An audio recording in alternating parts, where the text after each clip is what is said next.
दोस्तों चलिए आज हम लोग पढ़ते हैं ब्लड प्लाज्मा के टॉपिक को। Blood plasma means about 55 to 60% of blood. ये हमारे ब्लड का 50 से 55 से 60% ब्लड फ्रैक्शन बनाने का काम करता है। ये अपने ब्लड का फ्लूइड मैट्रिक्स है।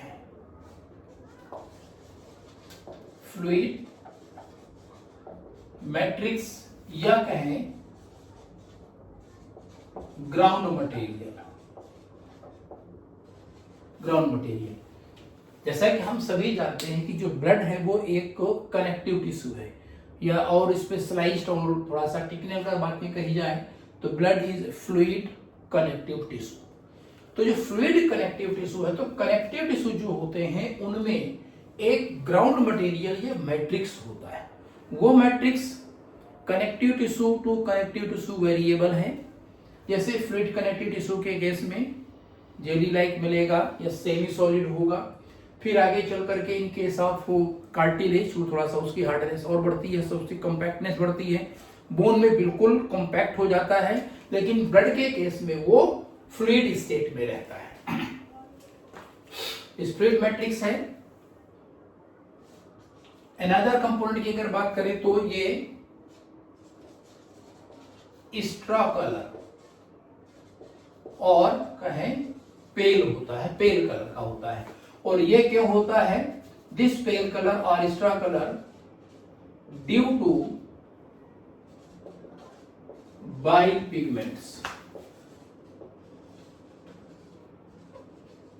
बाइल पिगमेंट जैसे बिलीरुबिन होता है, यूरोबिलिनोजेंस होते हैं, उनके कारण होता है।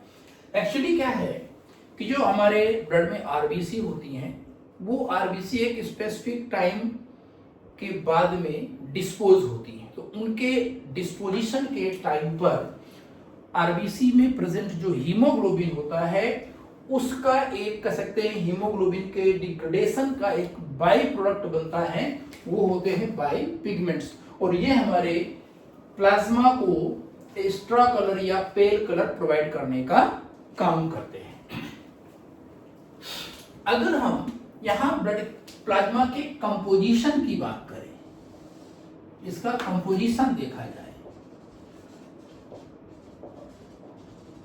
कंपोजिशन, तो ये जो कंपोजिशन है वो कुछ अपना अलग ही है भाई।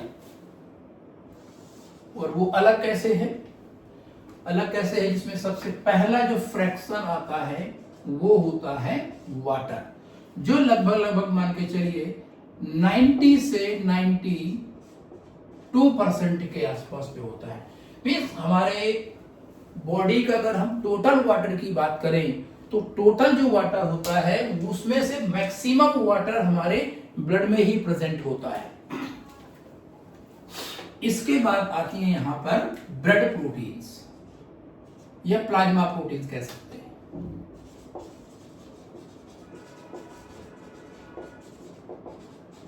प्लाज्मा प्रोटीन्स, और ये प्लाज्मा प्रोटीन्स हमारे ब्लड का 6 to 8% फ्रैक्शन बनाने का काम करती है। 6 to 8% of plasma, 6 to 8% of plasma बनाती हैं। अब कौन कौन सी मेजर प्रोटीन्स हैं जरा इनके बारे में समझते हैं। मेजर प्रोटीन में सबसे पहले आती है albumin. These albumin are globular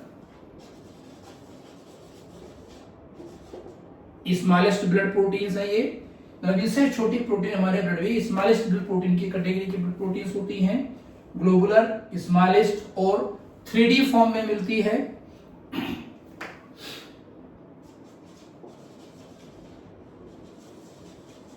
to maintain blood colloidal osmotic pressure, osmotic pressure in short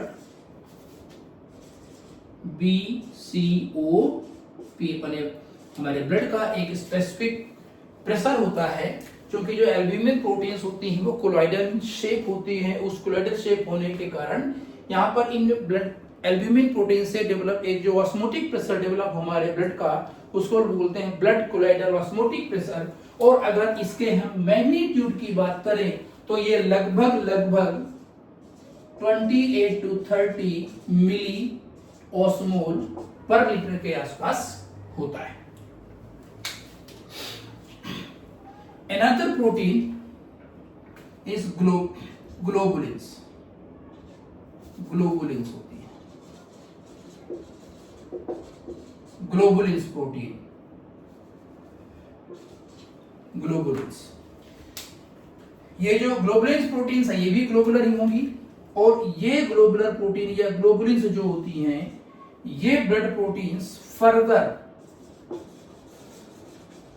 3 types की होती है। उन 3 टाइप्स में से सबसे पहली alpha globulin, second one beta globulin, and third one gamma globulin. Gamma globulin, alpha और beta globulins ये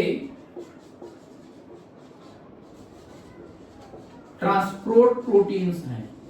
मीन्स हमारी बॉडी में कुछ टाइप के मिनरल्स जैसे कॉपर, आयरन या कुछ और कंपाउंड्स, लाइक बहुत सारे जो हार्मोन्स होते हैं उनके ट्रांसपोर्ट में सपोर्ट करने का काम करती है। जैसे एक प्रोटीन होती है सेल्यूलोप्लाज्मिन। कौन सी प्रोटीन? सेल्यूलोप्लाज्मिन। सेल्यूलोप्लाज्मिन एक प्रोटीन होती है। ये सेल्यूलोप्लाज्मिन अल्फा ग्लोबुलिन की कैटेगरी में आती है और इसका काम होता है transport of copper. Beta globulin protein example हम देने की वजह से प्रोटीन होती है ट्रांसफेरिन। ट्रांसफेरिन जो प्रोटीन होती है वो आयरन को ट्रांसपोर्ट करती है। जो आयरन होता है हमारी बॉडी में कभी भी फ्री स्टेट में नहीं रहता है, या तो वो आयरन कहीं स्टोर्ड होगा या तो फिर वो आयरन किसी न किसी प्रोटीन के साथ में एसोसिएटेड होगा ड्यूरिंग इट्स ट्रांसपोर्टेशन। उसका कारण क्या है कि अगर आयरन हमारे ब्लड में फ्री स्टेट में होगा तो उसका यूज हमारे ब्लड में प्रेजेंट कुछ माइक्रोब्स करना शुरू कर देते हैं और उनकी मल्टीप्लिकेशन रेट हाई हो जाती है। और जब उनकी मल्टीप्लिकेशन रेट हाई होगी तो बॉडी में डिग्री ऑफ इन्फेक्शंस बढ़ जाता है। तो इस चीज से बॉडी को बचाने के लिए कि microbes should not be able to use iron in order to increase their colonies in body, that is why iron is being always remain associated with certain type of protein and storage protein like simple ferrin or ferritin, and transferrin the protein that is transportation का काम कराती है। Milk एक हम लोग बहुत milk पीते हैं हम लोग, तो उस मिल्क में एक प्रोटीन होती है लैक्टोफेरिन, नाम सुना होगा। तो जो लैक्टोफेरिन प्रोटीन है वो भी आयरन को बेसिकली आयरन स्टोरेज प्रोटीन की तरह से काम करती है और इसलिए हमें मिल्क लेना जरूरी है, क्योंकि उससे हमें कुछ ऐसे बहुत सारे कंपोनेंट मिलते हैं। जैसे उसमें से एक मिलता है लैक्टोफेरिन जो आयरन स्टोरिंग प्रोटीन आगे चल के हमारी बॉडी में यूज होने वाला होगा। और दूसरी चीज, ये अल्फा और जो बीटा ग्लोबुलिन प्रोटीन्स होते हैं, इन प्रोटीन्स का जो प्रोडक्शन है वो होता है प्रोडक्शन बाय लिवर। ये लिवर से प्रोड्यूस की जाती है। अब बची gamma globulins. These gamma globulins are also known as immunoglobulins। ये immunoglobulins की कैटेगरी में आती हैं। In short they are written as IG, immunoglobulins। और ये immunoglobulins produced by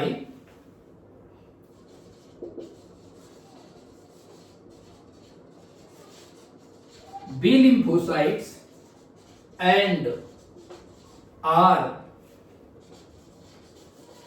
responsible for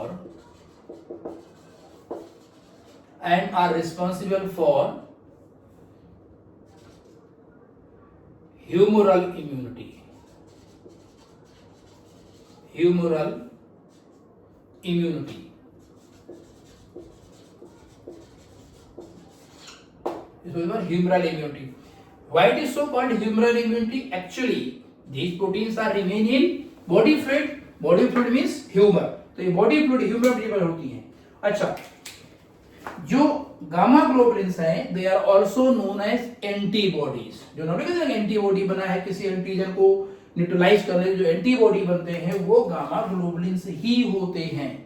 तो कभी कभी ये भी पूछा जा सकता है कि which type of blood proteins are responsible for antibody mediated immunity, if we can say, or antibody mediated immunity.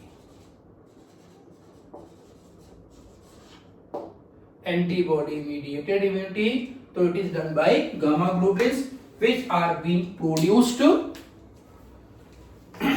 from B lymphocyte, a specific type of WBCs, also known to be as immunoglobulins. They are globular in shape and have role in immune function, so called immunoglobulins. Then after globulins, the another component, they are present in the forms of protein or prothrombin. Prothrombin total blood protein का मान के चलिए approximate 0.3% के आसपास होती है, और one more major protein is fibrinogen. ये भी टोटल ब्लड प्रोटीन के लगभग 0.3% के आसपास होती हैं। ये दोनों की दोनों जो प्रोटीन्स हैं, प्रोथ्रोम्बिन और fibrinogen, these proteins used in blood clotting. Blood clotting में यूज होने वाली प्रोटीन से ब्लड क्लॉटिंग प्रोटीन्स होती हैं, and these proteins are produced or secreted by liver. ये भी लीवर से ही बनने वाली प्रोटीन्स होती हैं। एल्ब्यूमिन भी लीवर में ही बनता है। मोस्ट ऑफ जो ब्लड प्रोटीन्स होती हैं वो लीवर ही सिंथेसाइज करता है।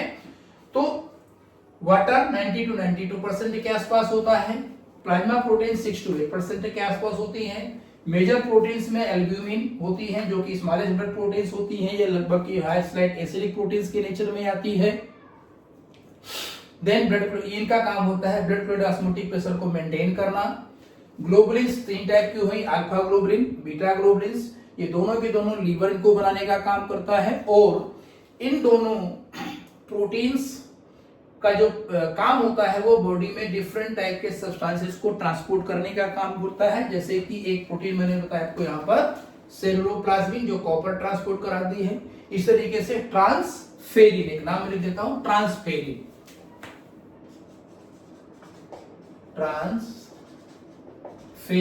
This transferrin protein help in iron transport. This is for iron transport. ये iron transport proteins हैं। ये बादल जो मैंने बनाए हैं ना, ये कुछ नहीं, ये ज्ञान के पानी से भरे हुए बादल हैं। इन बादलों पे ध्यान रखना, अपने यहाँ ज्ञान की वर्षा होती रहेगी। और एक चीज और जिंदगी में याद रखना, समय और शिक्षा का जो सही उपयोग जो व्यक्ति करेगा, समय का और शिक्षा का सही उपयोग जो व्यक्ति करता है वही सफल बनता है। कभी कभी लोगों के पास ज्ञान बहुत होता है, वो समय का उपयोग नहीं कर पाते। कुछ लोगों के पास समय बहुत है, शिक्षा नहीं है। किसी के पास शिक्षा है तो समय नहीं है। और जिसके पास ये दोनों उपलब्ध हों, और अगर वो उन दोनों का एक अच्छा उपयोग कर जाए तो वो अपनी जिंदगी में सफल होगा, और उनको सफल होने से उसको कोई रोक भी नहीं सकता है। Thank you so much.